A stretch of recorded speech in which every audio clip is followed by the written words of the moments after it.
মজলুম। এই ভদ্রলোকের ওসিলায় 3 কোটি লোক ইসলাম গ্রহণ করছে তামাম বিশ্বে।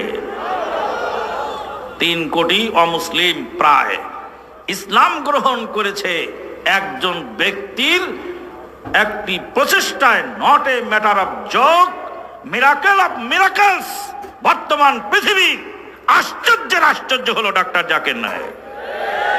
সে ভারতের মাটিতে প্রায় 3 লক্ষ বৈদান্তিক, আকীদায় বিশ্বাসী, বেদের অনুসারী, সনাতনপন্থী 3 লক্ষ প্রায় ইসলাম গ্রহণ করেছে পিস টিভির ওসিলায়। ইহুদি নাসারার লোভী বুঝতে পারলো যে এই ডাক্তারকে যদি ছেড়ে দেওয়া যায় ময়দানে উন্মুক্ত, তাহলে যেভাবে ইসলাম গ্রহণ করতেছে অমুসলিমেরা 10-20 বছরের মধ্যে গোটা বিশ্বে মুসলিম সংখ্যা গরিষ্ঠতা লাভ করবে।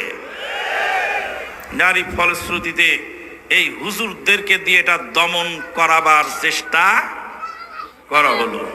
সুবহানাল্লাহ। আমি গত সফরে মালয়েশিয়ায় ডক্টর জাকির নায়েক